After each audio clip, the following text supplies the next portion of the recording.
Papo Cabeça. A gente vai falar hoje sobre reforma psiquiátrica pública com Ana Carolina Farto Agapito, terapeuta ocupacional. Bom, depois de ver a Casa dos Horrores, a antiga Casa de Saúde Anchieta, o Hospital Psiquiátrico de Santos, ser fechada por uma intervenção municipal devido a denúncias relacionadas com a violação dos direitos humanos, a Ana Carolina, ela presenciou que muitos moradores invadiram positivamente as ruas com uma verdadeira revolução no que a gente fala de relacionamento interpessoal e social. Foi então que ela decidiu entrar dentro desse propósito de lutar por um movimento antimanicomial, defendendo a reforma psiquiátrica, a redução de danos, uma clínica ampliada e a autonomia das pessoas. Ela é especialista também em saúde mental e atenção psicossocial, formada em psicanálise clínica e mestre em ciências da saúde. Sempre preocupada em estudar as relações da sociedade com as pessoas com transtornos mentais que vivem nas ruas, principalmente. Ela vai atrás de uma política pública e, como terapeuta ocupacional na saúde mental, na rede pública, vai contar hoje pra gente os desafios e aprendizados. Começa agora o programa Olho Clínico com o Dr. Fernando Gomes.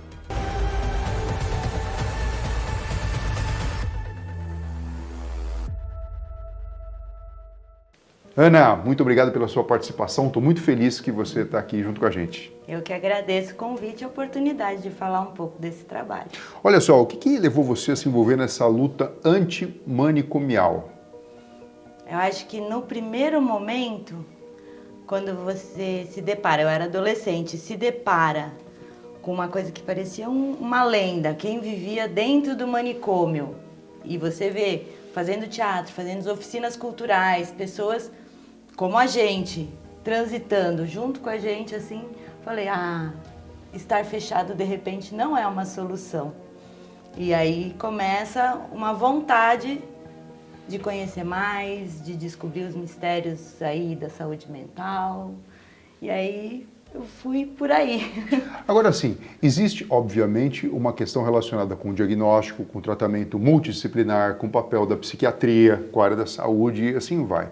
Você defende também um conceito chamado clínica ampliada, né? O que é isso?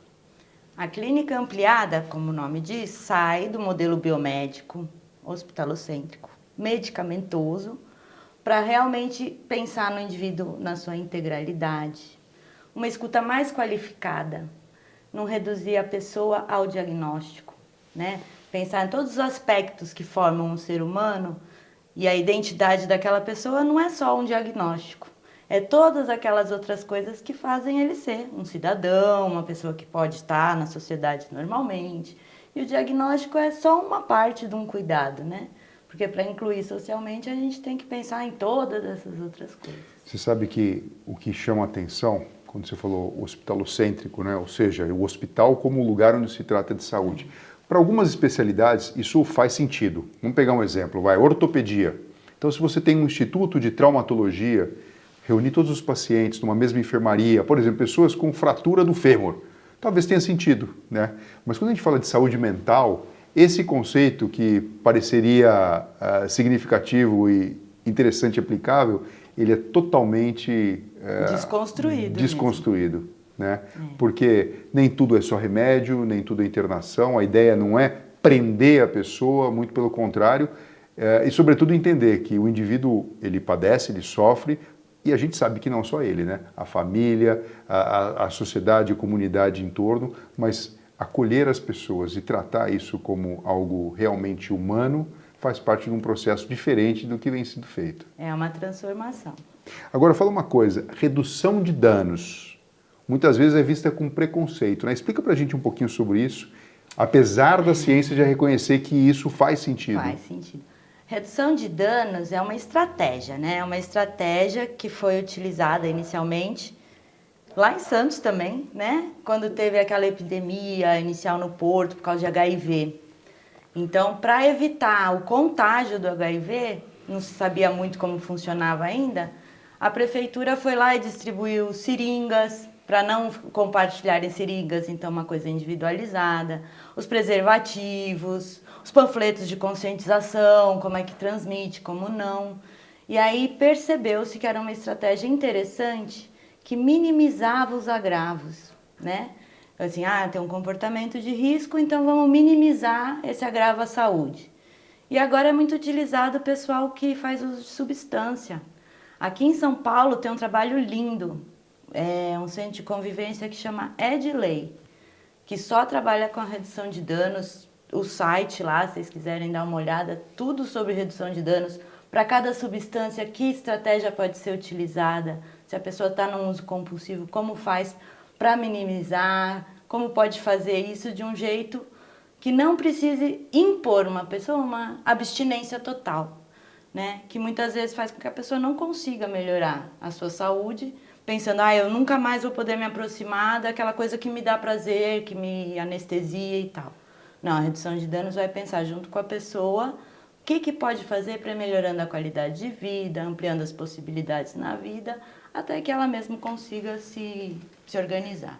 Para mim faz muito sentido isso, porque da mesma maneira que uma pessoa acaba, enfim, ficando adicta, né, viciada em alguma substância, isso não acontece de um dia para o outro, né? É um processo lento e progressivo, não só com a utilização da substância, mas a mudança do círculo de amizades, de frequência, isso. Se isolando ali. Pensando na neuroplasticidade do cérebro, um corte abrupto, como já foi muito discutido e colocado em prática no passado, é uma ruptura com a realidade. E muito difícil de você sustentar. Então faz sentido. É lógico que a gente precisa de uma política pública que garanta que isso aconteça de uma forma lenta e progressiva para a evolução.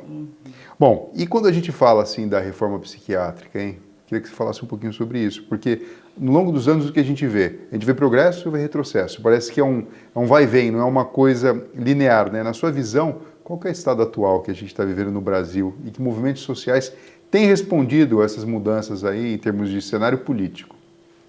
Bom, a reforma psiquiátrica ela é fruto da luta antimanicomial, lá dos trabalhadores de saúde mental, década de 70, comecinho da coisa da Constituição lá, década de 70, 80, vem uma discussão de uma reforma sanitária, dentro dela a reforma psiquiátrica, porque a violação de direitos dentro das instituições fechadas era muito grande.